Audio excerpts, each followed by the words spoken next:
Five Nights at Freddy's. I'm sure you're all quite familiar with this game franchise. Something else you may also be familiar with are remakes of these iconic games. The most common type usually being a remake of the first Five Nights at Freddy's game, that released in 2014. Usually these don't add too much new content and keep it very much tied to the original in terms of gameplay, but with spruced up graphics. With a few exceptions, of course, FNAF Legacy, my beloved. However, another game that falls under this umbrella of unique FNAF 1 remakes is Next Week at Freddy's. And boy have I been wanting to check this game out for a while now. Because I would barely call this a remake, rather a complete fucking redesign from the ground up, with a completely overhauled map with smarter animatronics who apparently learn from their mistakes. Whatever the hell that could mean. Per usual, I suppose the best way to start is by just getting right into the main meat.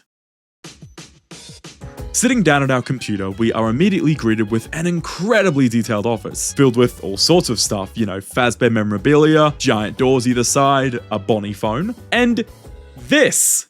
I don't even look around. What the f*** is this? This Eldritch Horror is the control panel, which is just...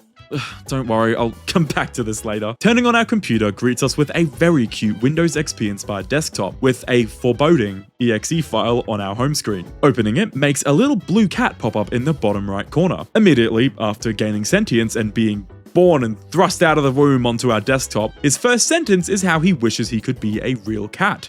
Cheers, man. Don't worry though, Comcat here becomes a much more important character down the line. Kind of. Focusing on the taskbar, you may notice some important things. First up, the time on the bottom right corner, which I feel is pretty self-explanatory. As well as that, there are also 4 tabs that you can switch between: Files, Cameras, Admin, and Comcat. Files is mostly filled with lore stuff as well as an instruction manual that didn't really help much. That's probably one of the main things you'll notice about this game off the bat. It kind of throws you in the deep end. There's no phone call, and the closest thing you get is Comcat, but he's less than helpful. The Files tab was really cool to look through, and if you want to load it up and read through it all, there is an optional introduction night that has no threats and just allows you to play around and get used to the environment, which is pretty neat. However, I forgot to do it, so I was just thrown into the deep end. Sink or swim, they say.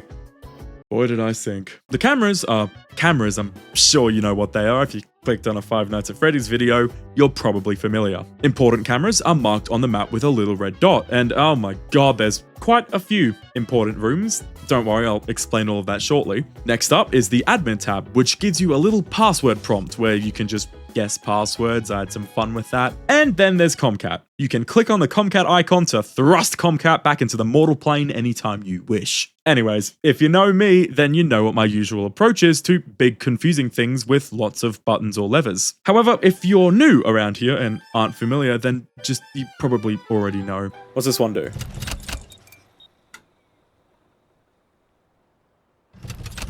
Back on, come back on, turn back on. Why would you turn? Come on. Stop messing with me. Anyways, it got to the point where I had somehow completely disabled the doors. Oh, fuck.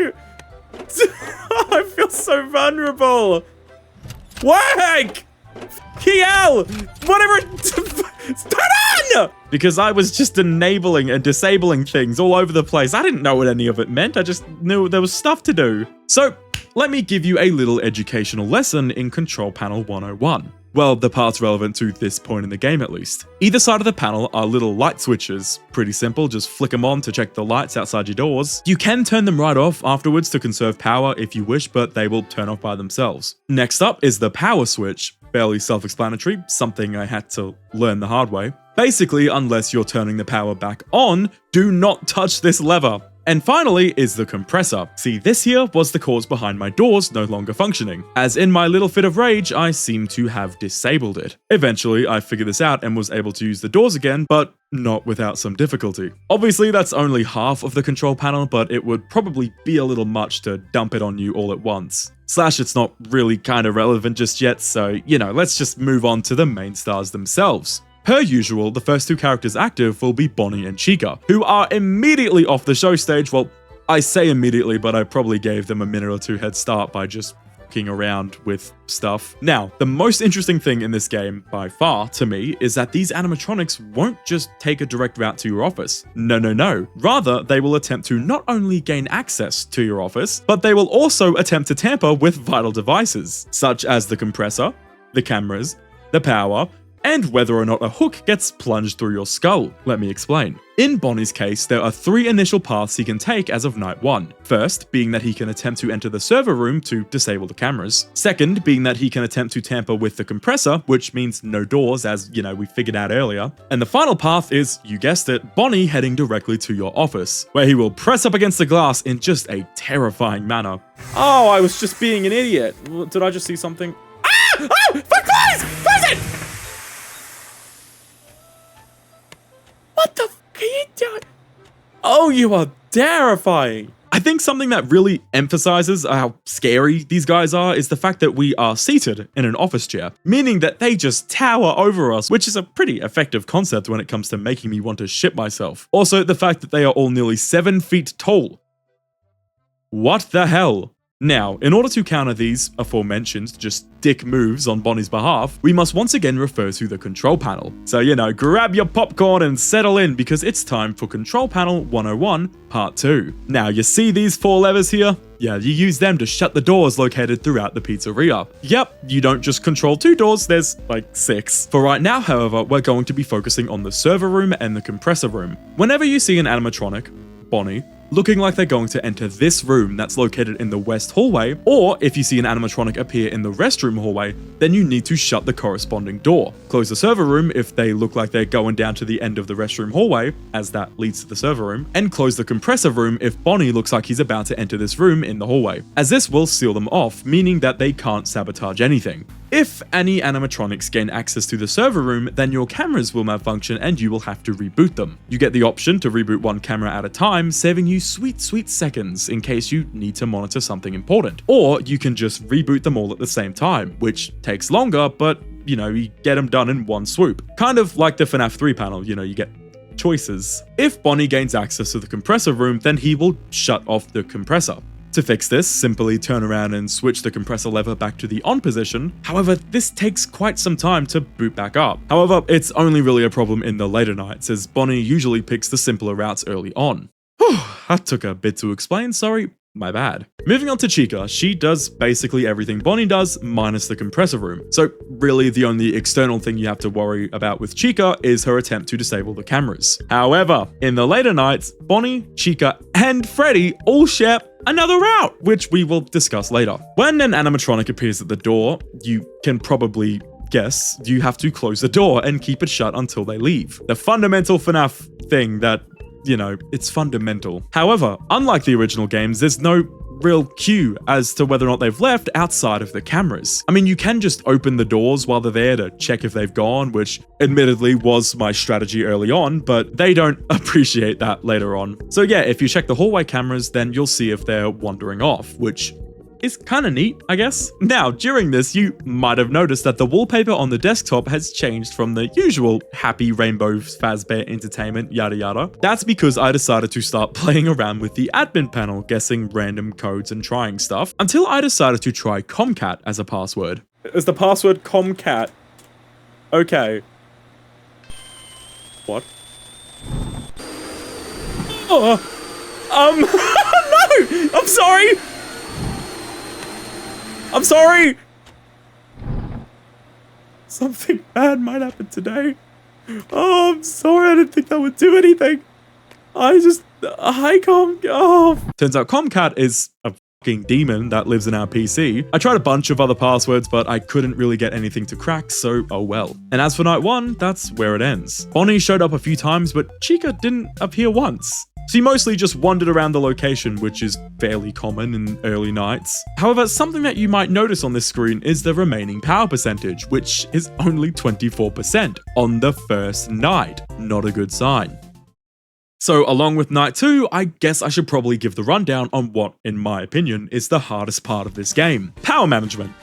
it's a bitch. Okay, so yeah, control panel, yada yada, 101 part 3. There is a little bar meter thing that indicates your power level. There are so many things that use power in this game. The cameras, for one, use the same amount of power as keeping one of the doors shut. And I don't just mean when you are full screened on the monitor. I mean if the computer has the camera tab open at all. So you can be off your computer doing stuff on the control panel, and if you're still on the camera tab, then it will drain power. So what I found to be an effective strategy is to peep at the cameras, then switch to the files tab in order to preserve as much as you can. If your power gets shut off, which I'll explain how that happens later, then turning it back on also drains a bunch of percentage. There are a few other ways that the power can be drained, but I'll explain that shortly, as we aren't up to that part in the game yet. Now, I hear you screaming from your chairs, but Quava, you only have to last 6 in real life minutes per night. 6 to 12 AM. Surely the power can't drain that fast.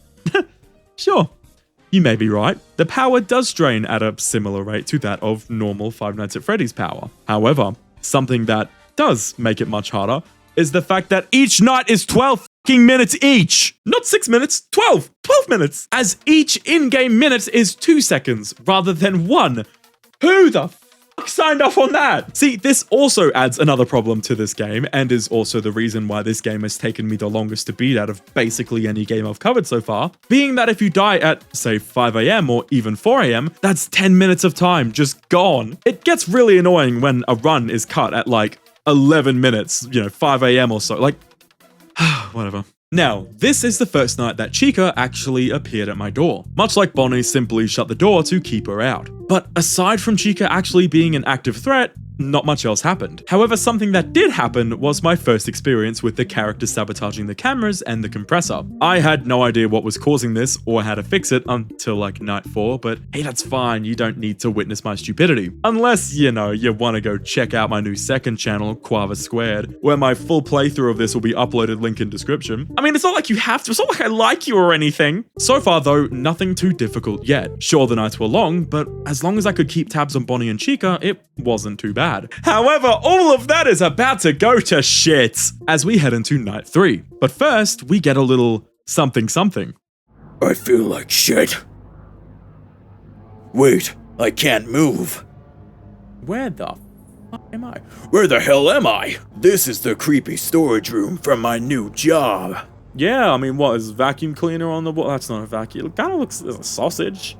It's like a sausage and like someone will find me. Probably the Faz. And you don't want the that's a Spring Bonnie mask. Or just a...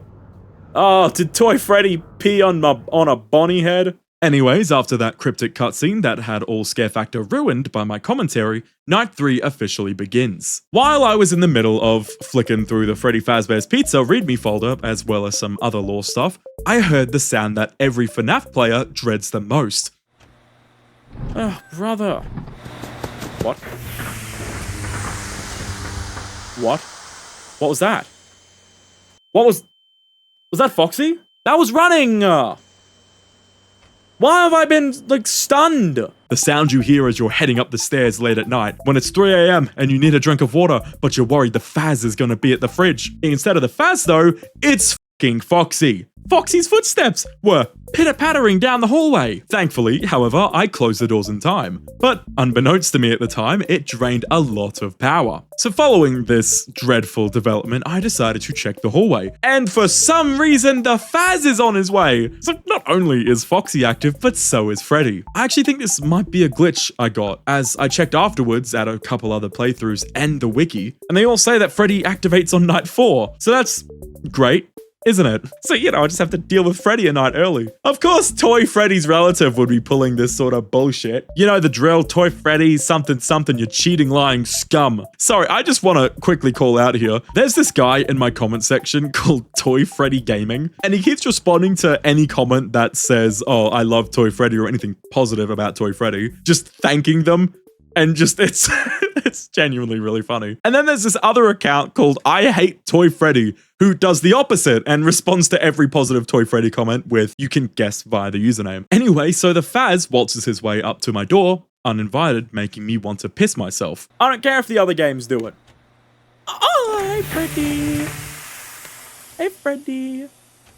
Hey. Freddy is a tricky one to say the least. He is easily the character that gave me the most grief in this game, which, to be fair, is a good thing. I think it's something a lot of FNAF fan games often miss on. They make Freddy feel like he's just another character, when in reality he should probably be the big boss of the game, like it's, you know, Five Nights at his place, not anyone else's. Freddy Fazbear has 6 methods of attacking the player. No, I'm not kidding. He's like a magician that just keeps pulling colored handkerchiefs out of his sleeve. Let's start with the basics. Much like Bonnie and Chica, he can sabotage the cameras. However, if Freddy is the one who breaks them, then you must restart the building's power, as it will cause a blue screen. And whenever you have to turn the power back on, it also drains some of your overall percentage. So it's kind of a big deal. Speaking of power, Freddy can also sabotage the building's power grid. This is the worst mechanic. Nothing else matters, nothing else to candle to it. This sucks. Freddy will attempt to enter the power grid room through the arcade. And the power grid camera doesn't cover every angle, so you need to monitor 3 different cameras, 2 in the arcade, 1 in the power grid room, in order to ensure that Freddy does not succeed. Hold on, I hear you yelling. How are we meant to prevent him from entering the room?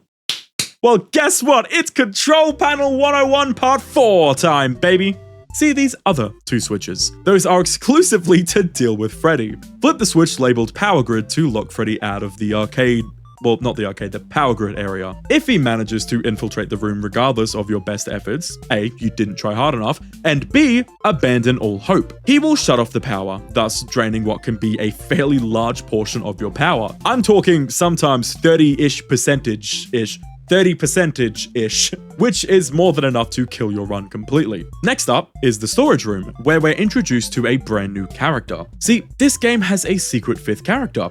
And it isn't Golden Freddy, nor is it really a secret. You can see him from the first night. Alongside regular Foxy, who we will get to in a moment, we also have Scrap Foxy, Foxy's broken down counterpart. He resides inside of Storage Room 2, towards the back end of the facility. Now, I'm sure you're wondering how exactly this ties to the Big Faz, because I assure you, it does. Basically, Freddy will make his way towards the storage room. If you allow him to enter said storage room, then he will activate Scrap Foxy, who, once activated, will sprint towards your left door.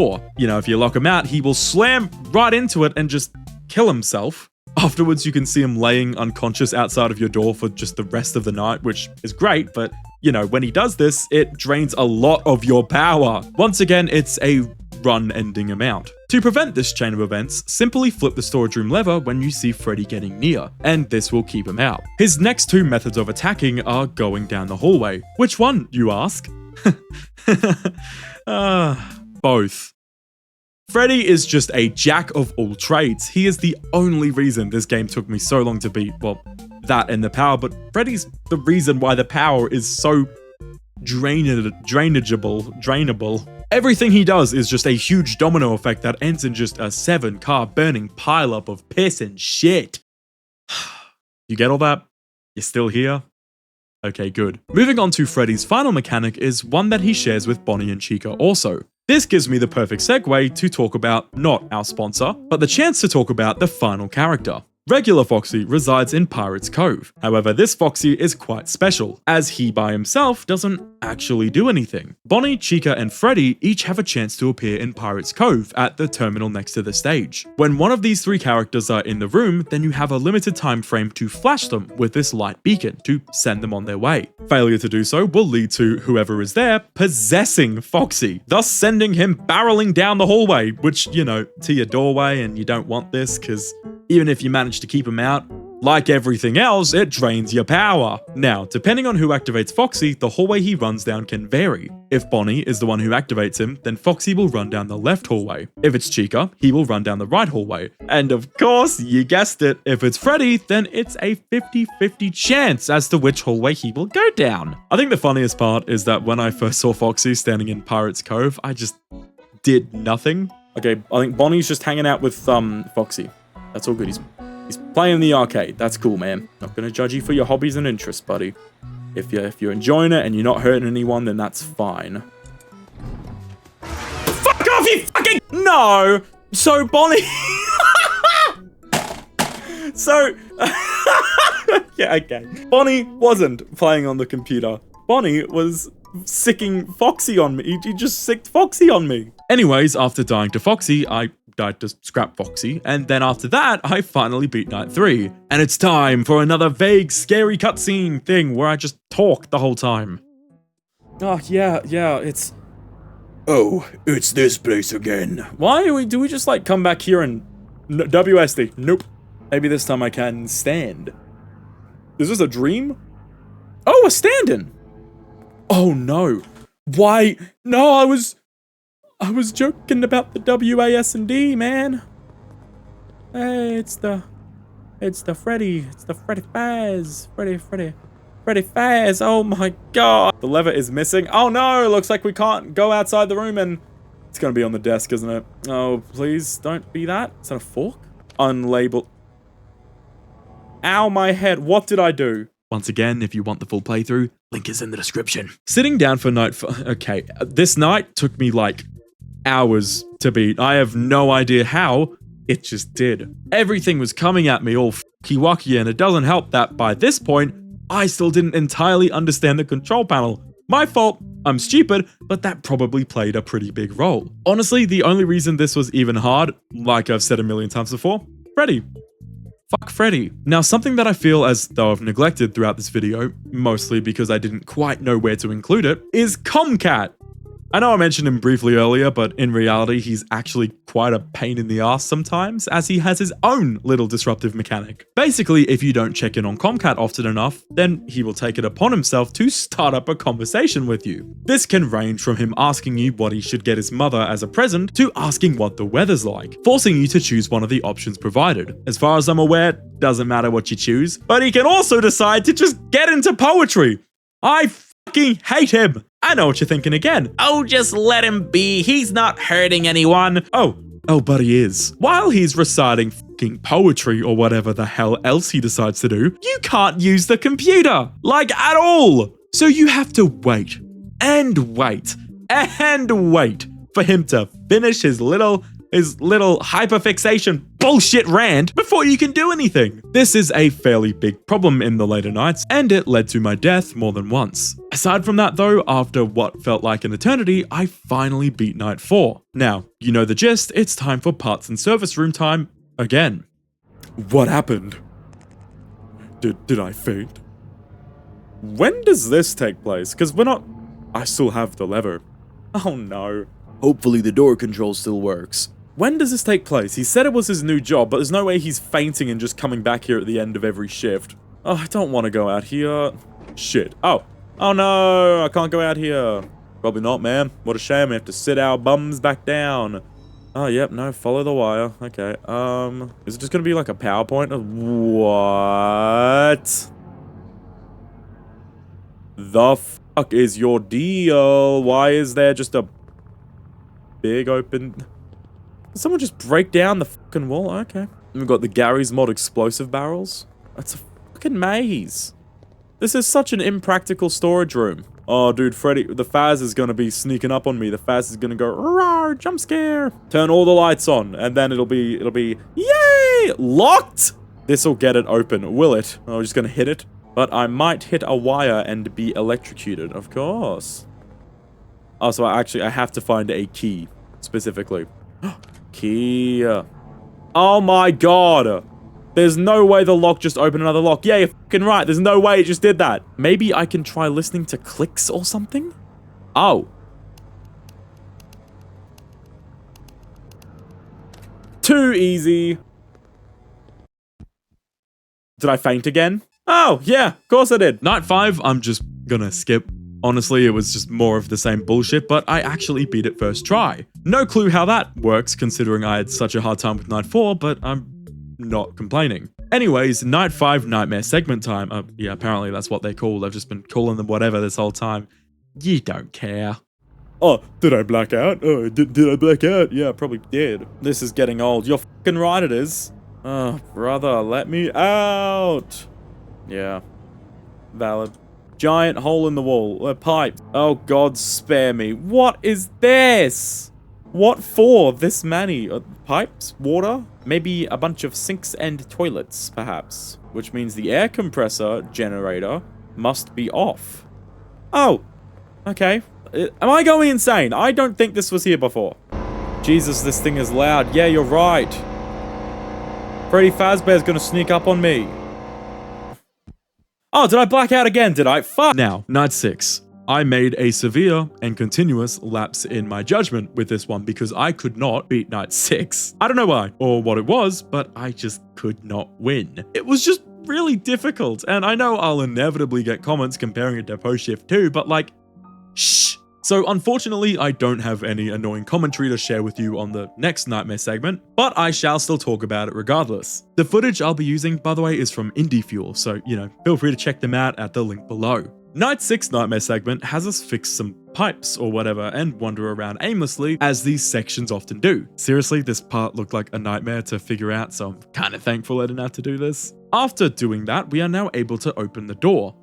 Following this, it cuts to a newspaper article sitting on a table in true FNAF fashion. It reads, "Beloved family restaurant goes up in flames. Apparently, an employee at Freddy's burnt the place down after complaining that the animatronics move around." Oh, it's us, isn't it? Oh, we burnt the place down.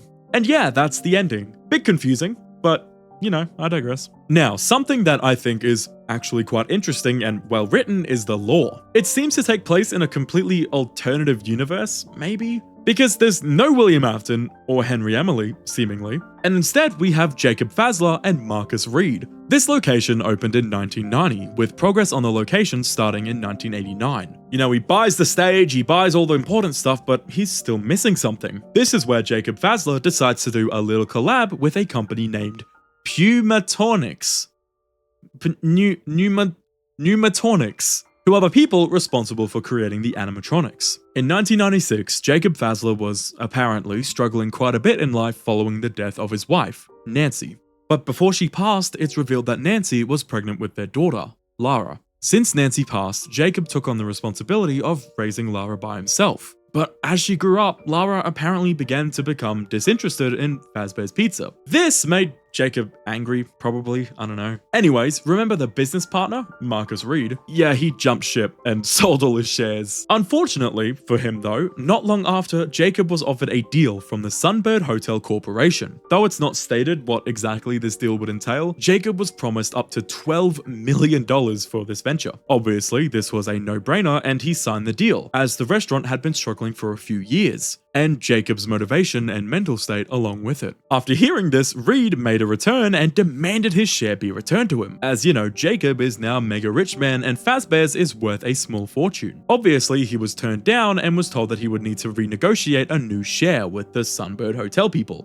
Reed didn't take this too well, so he started yelling and throwing shit like a big baby. So he got kicked out by Freddy's voice actor, which is another cool thing. Each character has their own in-universe voice actors, which is pretty neat. Normal Fazbear Entertainment would be far too lazy for that. In response to all of this, Reed attempted to sue Jacob, saying that Freddy's voice actor had assaulted him, aka kicking him out. Unfortunately, the result of the lawsuit was never revealed. However, on June 17th, 2001, Lara, Jacob's daughter, was found deceased in Fazbear's back room. Following this, of course, the Sunbird Hotel Corporation understandably decided to withdraw from their deal, leaving Jacob just distraught. He reported hearing Lara's cries triggered by simple things, even just looking at Freddy Fazbear.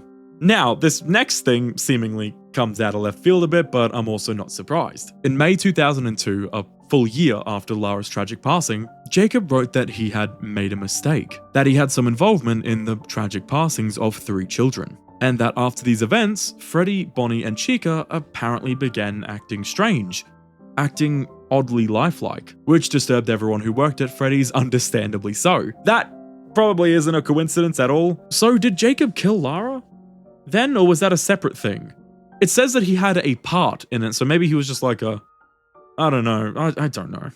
I think it's interesting also to note that since there's only 3 missing children rather than the usual 5, well, 4, including Lara, this would indicate that Foxy isn't possessed at all, which lines up perfectly with what we see in game. The fact that the core 3 seem to take Foxy's physical body over and control him when they go to attack. I think that's pretty cool, that rather than being bound to these bodies, they're more traditional spirits and that they can shift between different things and stuff. Maybe a pot plant or something, you know, that's pretty cool. Shout out to the author of the FNAF fan game Wikia, specifically whoever wrote the article on the lore of this game. It made it so much easier to get an understanding of. As while playing, I didn't really get a chance to properly look over and take in the lore on the files and stuff. Oh yeah, all of this was contained inside the PC, which is pretty neat. It's like reading Jacob's personal journal.